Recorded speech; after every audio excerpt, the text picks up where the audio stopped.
En materia de crecimiento económico, es una economía que ya tocó fondo hace rato, es una economía que está rebotando, está en un proceso de recuperación de sus tradicionales tasas de crecimiento, de sus tradicionales tasas de inversión, de sus tradicionales tasas de consumo, porque tuvimos un bajonazo muy largo, muy arduo y muy duro para la población, pero si bien no estamos del todo recuperados, sí los indicadores sugieren que esta economía está en un proceso de rebote satisfactorio, fuerte, sostenido, y todos los indicadores así lo muestran. Segundo, pues el tema del diálogo social es extremadamente importante en cualquier democracia. El tema del descontento y la manera de ventilar ese descontento a través del diálogo, a través de la discusión civilizada y a través de la búsqueda de acuerdos es algo que el gobierno enfatiza, busca siempre y quiere de todas maneras que sea así. Bienvenido las solicitudes, bienvenidos los diferentes puntos de vista acerca de cómo solucionar los problemas, y el gobierno será contraparte de todo diálogo que se quiera iniciar en Colombia. Lo que es problemático son las vías de hecho y las vías no democráticas de interactuar, y esa es un poco la tensión que existe entre el bienvenido diálogo social en búsqueda de soluciones a problemas de muchos años y las vías de hecho que son para el gobierno completamente inaceptables. Ministro, desde el punto de vista económico, ya llevamos prácticamente un mes de afectaciones por el bloqueo de la vía panamericana, pero esto desde el punto de vista económico para la región del suroccidente colombiano, ¿cómo se va a traducir? ¿O qué afectación desde el punto de vista económico tendrá? Es terrible para la región, es absolutamente devastador. No es la primera vez que sucede, entonces nosotros tenemos algunos estimativos, pero esos estimativos están en los billones de pesos de pérdidas económicas, de pérdidas en horas de trabajo, en incomodidades para la población. Entonces, desde el punto de vista económico es pésimo lo que está sucediendo, suma una cantidad muy grande de recursos perdidos, desperdiciados, de personas que podrían estar haciendo oficios constructivos que no los pueden hacer, de mercancías que quedan represadas. Estamos hablando de billones de pesos y me parece muy importante que seamos capaces de resolver esto lo más pronto posible, de canalizar las inconformidades por las vías democráticas y de salir adelante de este proceso. Tenemos que ser un país constructivo, un país que quiere salir adelante, y yo sí creo que en virtud de todas esas pérdidas que se están acumulando y de toda esa voluntad que tiene el gobierno de dialogar y de salir adelante con los diálogos, de llegar a conclusiones constructivas, de hacer lo que es posible hacer de una manera rápida y efectiva, lleve a una solución a esta problemática, porque estamos perdiendo mucho dinero. Una pregunta final para lo que a mí respecta, discúlpeme. Dos en una, ministro. Primer trimestre del 2019, ¿cuál ha sido ese resultado de la ley de financiamiento? Porque ahí sigue todavía 3 meses del año el inconformismo por parte del sector empresarial, por parte de la dirigencia gremial, desde todo punto de vista. Ellos consideran que sigue siendo lesivo este impacto. Primero. Segundo, no sé si es muy prematuro, obviamente, hablar de una nueva reforma tributaria, se pone presente que apenas está arrancando la cosa, pero ustedes ya están visualizando una nueva reforma. Resultados del primer trimestre en términos de los agregados macroeconómicos, no tenemos todavía los números definitivos. Tenemos los números definitivos del PIB, de la actividad económica, ya medidas lo tendremos más o menos en el mes de junio, los datos definitivos, pero por varios lados uno observa dos cosas. Primero, como decía al principio, la economía está en un franco proceso de recuperación, de un rebote. La segunda característica es que todavía el rebote no es tan fuerte y tan contundente como todos quisiéramos. Ha venido mejorando los indicadores a medida que ha venido entrando el año, pero todavía quisiéramos ver más ese rebote. Si bien estamos totalmente conscientes de que estamos en medio de mejores tiempos, el año siguiente va a ser mucho mejor que el año anterior, no podemos estar complacientes con esos números. Nuestro estimativo es que el PIB al final del año va a terminar creciendo algo así como entre 3.5 y 4% ritmo anual. Por lo tanto, en este primer trimestre esperamos que estemos sintonizados con esa meta. Segundo, desde el punto de vista de ley de financiamiento, el recaudo en el primer trimestre sí tenemos unos números más o menos definitivos y estamos por encima de las metas que nos habíamos trazado en materia de recaudo. Teníamos una meta muy ambiciosa de recaudar del orden de 155 billones de pesos en el año y estamos totalmente en ese camino. El primer trimestre, desde el punto de vista del recaudo, respecto del año anterior, se aumentó en algo así como 11.5 o 12% en términos de pesos contantes y sonantes. Y lo tercero, yo creo que desde el punto de vista empresarial, la ley de financiamiento redujo la tasa efectiva de tributación en un monto bastante significativo. Una queja del sector empresarial es la alta carga impositiva y una respuesta que dio la ley de financiamiento, bueno, bajemos la tasa efectiva de tributación en una suma importante. Para algunas empresas eso puede ser 30 puntos porcentuales de reducción en la tasa efectiva de tributación. Y por último, de ninguna manera estamos pensando en una nueva reforma tributaria, de ninguna manera, eso está completamente descartado. Lo que tenemos que hacer para llegar a la senda que queremos en materia de deuda pública y de déficit fiscal, para asegurar la sostenibilidad fiscal de nuestro país, se basa en esfuerzos por modernizar el recaudo más que por buscar cambios normativos y en ser muy austeros en materia del gasto público. Ministra Francialena Charmando del País. En este momento, hace unos días se hablaba del impacto que puede tener la migración venezolana y por eso se hablaba de la flexibilización de la regla fiscal. ¿Eso puede impactar, todo este tema de Venezuela puede impactar el crecimiento económico previsto para este año? Y segundo, ministro, ¿usted ve posibilidad de que haya más recursos para las comunidades indígenas en este momento en que están solicitando más dinero en el Plan Nacional de Desarrollo? ¿Es posible? En el tema venezolano, la migración en efecto ha sido un fenómeno muy fuerte. Muy pocas veces se ha visto una migración de esta escala a nivel latinoamericano, incluso a nivel internacional.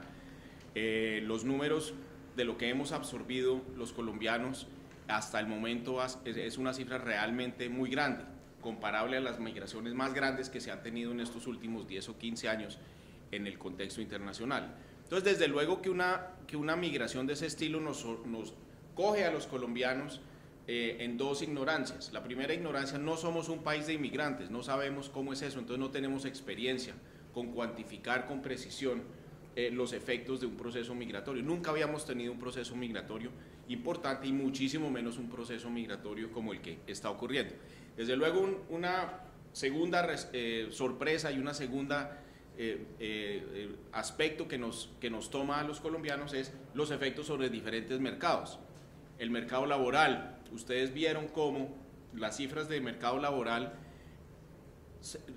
implicaron un incremento del desempleo, no obstante el hecho de que la economía se está recuperando, no obstante el hecho que el sector comercio está en un dinamismo muy grande, el sector industrial se está empezando a recuperar, sobre todo en algunos sectores, las exportaciones se están repuntando, en fin, la economía, como decía, está rebotando y no obstante ese hecho, el desempleo subió. Yo creo que al final del día, cuando ya los expertos analicen esto con el detenimiento que ellos los caracteriza, llegaremos a la conclusión de que el proceso migratorio afectó nuestro mercado laboral, tanto en términos de el empleo como en términos de la informalidad. En tercer lugar, en la dimensión, por ejemplo, de mediciones sociales, de mediciones de incidencias de la pobreza, incidencias de la pobreza multifactorial, de la pobreza monetaria, un choque migratorio que nunca habíamos experimentado en nuestra historia, pues va a tener unos efectos en todas esas dimensiones. Y desde luego, en el área fiscal tiene también unas repercusiones importantes, como lo reconoció, como lo analizó y como con muy buen tino lo trató el Comité Consultivo de la Regla Fiscal. Segunda pregunta sobre los recursos para para las poblaciones indígenas que están solicitando más recursos. Estamos en esos diálogos. Yo no soy nadie para explicar ni para cuantificar los acuerdos a los cuales se están llegando. Son discusiones que están en curso. Yo creo que el gobierno se ha tomado con mucha seriedad esas discusiones. Este gobierno no es un gobierno que vaya a lanzarse a ofrecer y a prometer cosas que no es capaz de hacer. Entonces, las personas del gobierno, mis colegas del gobierno que con tanto compromiso, con tanto entusiasmo y con tanta seriedad están en esos diálogos, llegarán a unas conclusiones realistas y en ese momento anunciaremos exactamente qué fue lo que se acordó. Me parece que sería pisar más allá de mi potrero, ponerme a hacer esa discusión sobre los recursos. Pero partiendo de esa base, ministro, que usted no quiere pisar los terrenos con otros colegas suyos, ¿qué recomendación le haría a ellos desde el punto de vista de recursos? No, yo creo que ellos tienen su experticia, conocen las problemáticas, son las personas más idóneas que hay en el país para estar en esos diálogos. Lejos de mí ponerme a dar recomendaciones, no me atrevería de ninguna manera. Ministro, buenos días. Yo tengo dos preguntas. La primera es que recientemente, en especial la calificadora de riesgo Fitch, dijo que la decisión del comité le restaba credibilidad a la política fiscal en general del país. ¿A ustedes como ministerio les preocupa que se baje la nota de Colombia ante la decisión del comité de la regla fiscal? Y lo segundo es, usted hablaba hace un momento del desempleo y el impacto de la migración venezolana. ¿Qué se va a hacer desde el gobierno para mitigar estos efectos y si se van a tomar medidas monetarias? Nosotros tomamos con muchísimo respeto y leemos con muchísimo cuidado las declaraciones de las calificadoras de riesgo, que son muchas. Las calificadoras de riesgo tienen unos análisis en algunos casos parecidos, en otros casos difieren, siempre son interesantes, siempre son bien presentados y siempre los tomamos con mucha seriedad. Yo creo que digamos, el análisis frío que hace una buena calificadora de riesgo, se tiene que hacer la siguiente pregunta: ¿es sostenible la deuda pública colombiana? Es decir, yo como calificadora del riesgo, lo que estoy lanzando al mercado es mi evaluación acerca de si un determinado bono tiene una probabilidad alta, media o baja de resultar chimbo. Es decir, mis clientes, para quienes yo trabajo es para los eventuales compradores de bonos. Y entonces cuando el gobierno colombiano emite un bono, mi calificación le va a servir es al tenedor del bono. Entonces la pregunta que se tiene que hacer la buena calificadora de riesgo es: ¿ese bono le van a poner conejo a quien lo compra, sí o no? Esa es la pregunta de fondo. Y si la probabilidad es alta de que le pongan conejo al tenedor del bono, le tiene que poner un alto grado de riesgo, o sea, una mala calificación. Y si la probabilidad es muy baja de que ponga conejo, pues le tiene que poner una buena calificación. Esa es la labor como lo hace. Entonces yo sí pienso que si algo nos está diciendo la experiencia histórica, si algo nos está diciendo la experiencia reciente, si algo nos está diciendo el mercado actual, es que la deuda colombiana tiene enorme credibilidad. Los inversionistas conocen que en Colombia tenemos unas dificultades fiscales, conocen que tenemos dificultades para resolver esos problemas, que muchos de esos problemas toman tiempo, y tienen extremada confianza en que esos problemas se van a resolver. El inversionista que tiene ese bono colombiano sabe que los colombianos hemos estado en dificultades muchísimo más grandes de las que estamos hoy en día, y que siempre pagamos la deuda y que siempre salimos adelante y que siempre se recuperó la economía. Entonces yo pensaría que ese es el frente de las calificadoras. Esa es la tarea de las calificadoras, esa es la realidad de los mercados, eso es lo que está diciendo, esa es la información relevante para esas decisiones. Nosotros en junio, y por eso me parece un poco prematura la discusión acerca de los 3 o 4 años que siguen, vamos a presentar el marco fiscal de mediano plazo. En el marco fiscal de mediano plazo va a poder observar todo quien lo lea cuál es nuestro plan de fiscal, cuál es la trayectoria que estamos planteando, cuál es nuestra estrategia de ajuste, y en ese momento podremos entrar en una discusión sobre el año 2020, sobre el año 2021, sobre el año 2022, etcétera, y hasta mucho más allá, porque el marco fiscal de mediano plazo nos obliga por ley a hacer una reflexión a 10 años. Entonces en ese momento podremos con calma, con cifras, contrastando mediciones, a tener una discusión serena sobre la sostenibilidad de la deuda. Parece que con una fotografía y con un cambio absolutamente razonable de la regla fiscal, sugerido por el Comité Consultivo de la Regla Fiscal, que equivale más o menos a 0.2 o 0.3 del PIB, no se puede hacer un juicio a 10 años vista, y así nos lo están diciendo los mercados. Compañeros, nos informan de la sala de prensa del Ministerio de Hacienda que por temas de agenda del señor ministro, esta conversación va hasta las 10:05. Sí, les agradezco que por favor quienes tengan preguntas, como pasar de una ronda, para que el señor ministro pueda escuchar las inquietudes que tienen. Entonces voy a pasar por acá y luego paso el micrófono hacia allá, ¿ok? Paso el micrófono para que esté todo. Que el micrófono, para que quede grabado por favor el micrófono. Para que quede grabado por favor el micrófono. ¿Sí? Había dos preguntas, esa fue la primera. Ay, discúlpeme, es que ¿Cuál era la segunda? ¿Qué medidas va a tomar el gobierno frente al desempleo y si esto exige alguna medida monetaria? Mire, nosotros, la estrategia de desempleo, la concepción de este gobierno es que las estrategias son estrategias que tienen que ser sostenidas en el tiempo, tienen que ser, no somos un gobierno, digamos, de arranques súbitos, o tenemos confianza en que la economía está rebotando y ese es un primer prerequisito para mejorar la condición del mercado laboral. Somos conscientes que tenemos un choque migratorio muy sustancial que afecta al mercado laboral, pero tenemos el convencimiento de que en el contexto, por ejemplo, de la ley del plan de desarrollo, si usted mira las cifras, tenemos la convicción de que la tasa de desempleo al final del cuatrenio va a estar en los órdenes de magnitud del 7,5 o 8% anual. Y las estrategias para llegar allá básicamente se basan en estrategias de crecimiento económico, de diversificación, de énfasis en algún sectorial, en algunos sectores que jalonan empleo, y todo eso está contenido en el plan de desarrollo. Entonces, mi respuesta sería, no hay un plan de lunes a jueves para recuperar el empleo, hay un plan a 4 años, un plan organizado y un plan que hace parte del marco fiscal de mediano plazo del país. Nosotros pensamos en esos términos y no en términos, digamos, de cada jueves estar anunciando unas ideas diferentes. Ministro, muy buenos días. Con la venia de los colegas voy a hacer dos preguntas en el caso regional y local. ¿Cuál es el comportamiento o vinculación por parte del Gobierno Nacional en torno a Buenaventura, que aporte está dando en el plan de desarrollo? Y en segundo lugar, el caso de Cali y si se garantizan los recursos en el plan de desarrollo del metro. Se habla en Cali de la deuda con el Gobierno Nacional, si hay algunos plazos o qué decisión del Gobierno colombiano está en ese sentido. Sí. Mire, para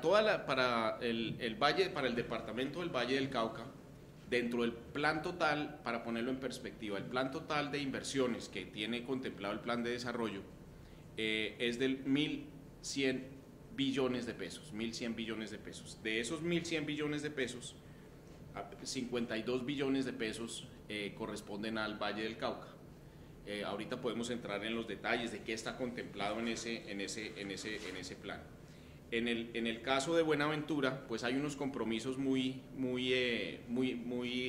claros que han sido esbozados sobre el tema de Buenaventura. Hay unos acuerdos, esos acuerdos el gobierno se ha comprometido, esos incluyen temas viales, esos incluyen temas portuarios y temas desde luego sociales en el municipio.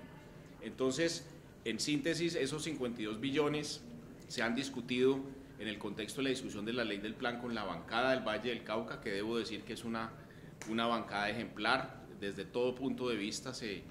Ellos entre sí discutieron sin importar las diferencias en materia de afiliaciones políticas. Primero para ellos estaba el tema regional, y debo decir que hemos llegado a unos diálogos que llevaron a que dentro de la ley del plan hay del orden de 122 proyectos incluidos en ese plan, 59 de ellos regionales, iniciativas priorizadas que incluyen muchísimos proyectos concretos que han sido materia de presentación, de discusión muy elocuente por parte tanto de senadores como representantes de aquí del Valle del Cauca.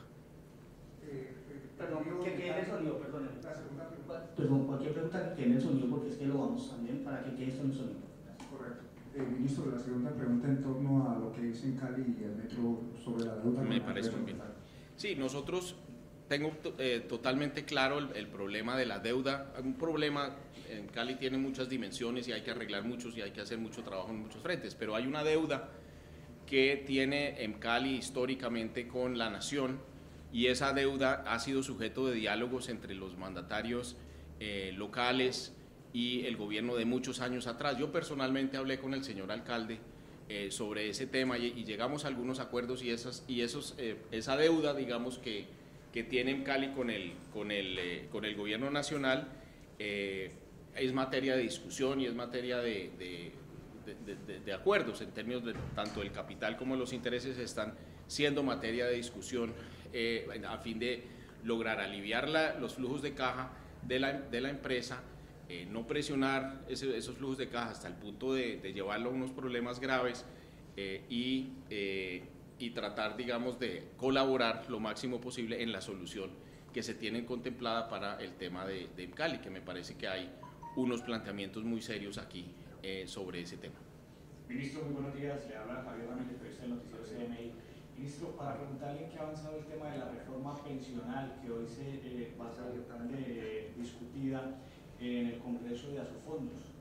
Sí, nosotros, mire, me da una oportunidad muy buena para plantear dos cosas. Primero, nosotros hemos insistido en que esa discusión no se llame discusión de reforma pensional, sino de reforma o protección de la vejez.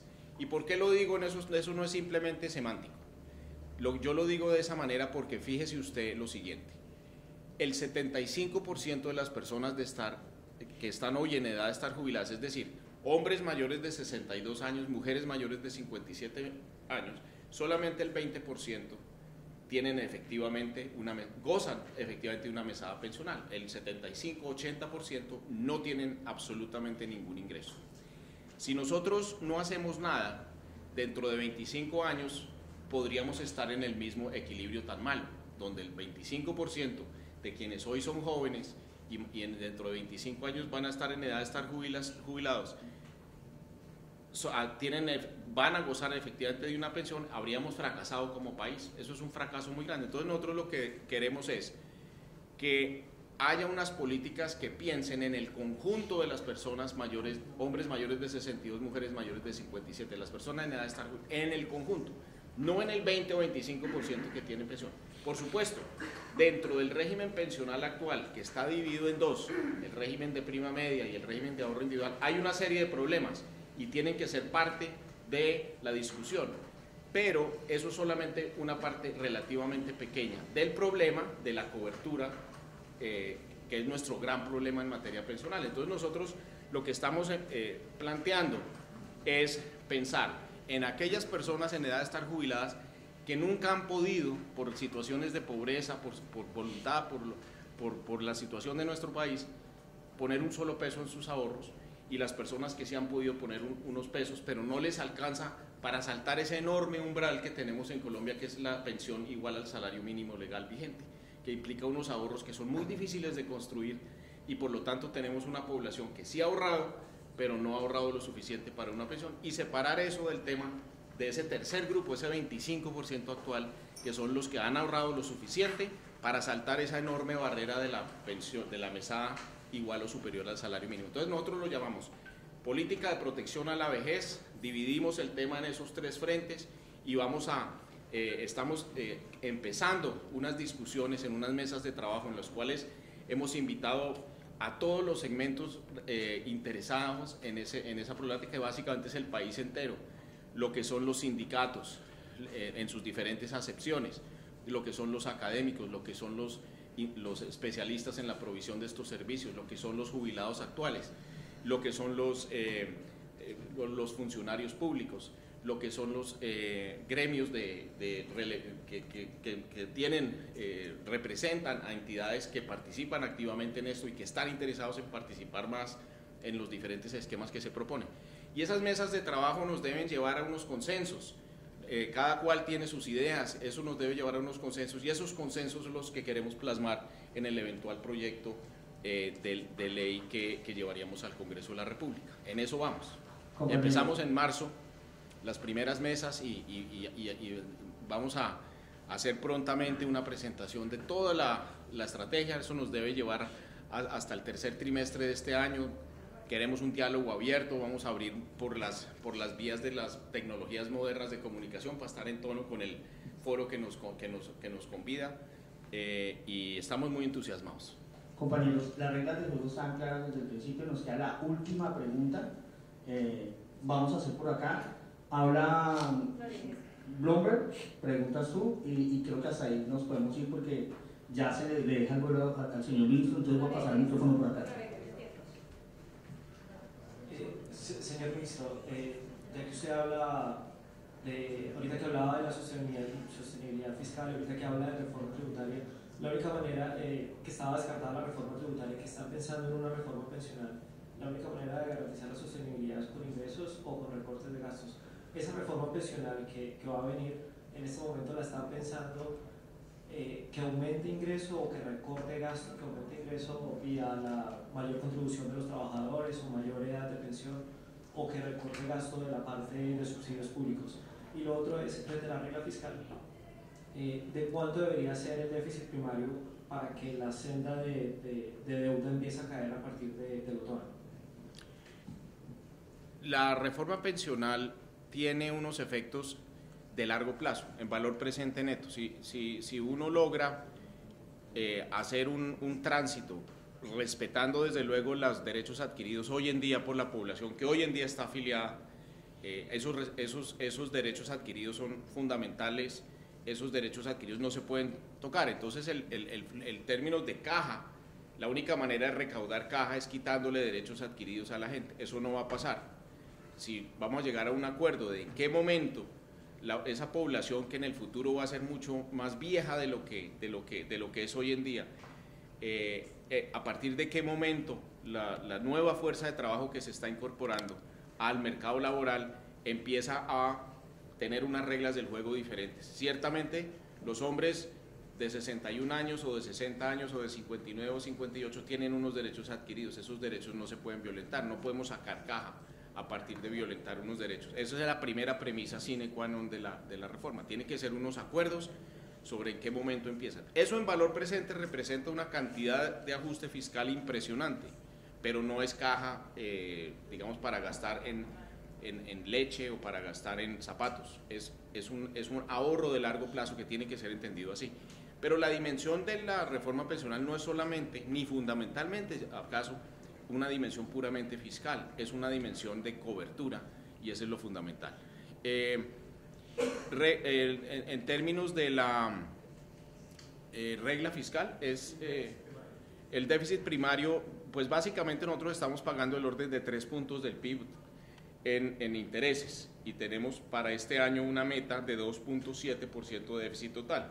Entonces tenemos un superávit del orden del 0,3 primario, planteado como para este año. Y ese superávit primario va a ir subiendo en el tiempo. Y entonces, si usted revise cuántas veces ha habido superávit primario en Colombia en los últimos 20 años, y se da cuenta que ahí hay una, digamos, es relativamente raros los casos de superávit primario en Colombia. Y mire los años y saque conclusiones sobre eso. Una cosita de tiempo. Con todo gusto. Aunque el plan de desarrollo no tiene la mayoría en el Congreso, desde las regiones sí nos preocupa y me gustaría que me ayudara con esto. ¿Por qué tenemos que pagar Electricaribe? ¿Por qué las regiones tenemos que responder por una deuda que no nos corresponde? Y aquí por lo menos hay mucha preocupación.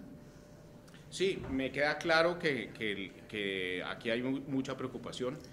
Me queda claro que suena de cierta manera antipático decir que, como lo dije yo, que el problema de Electricaribe no es un problema del Caribe, sino que es un problema nacional. Eso es la premisa y yo lo que creo es, mire, la energía eléctrica es un derecho básico para todos los colombianos por igual. En el caso de la costa Caribe, nosotros estamos, y lo digo con toda sinceridad, muy cercanos a un apagón. Estamos muy cercanos a un apagón. La compañía se ha ido deteriorando de una manera brutal. La intervención que se hizo en el año 2016 se hizo de manera muy apresurada, se tomaron unas decisiones apresuradas, a la angustia del tiempo lo hace a uno cometer errores. Yo creo que del 2016 hasta el 2018 se hicieron esfuerzos sinceros y por salir adelante. Eso no llevó a feliz término el año pasado.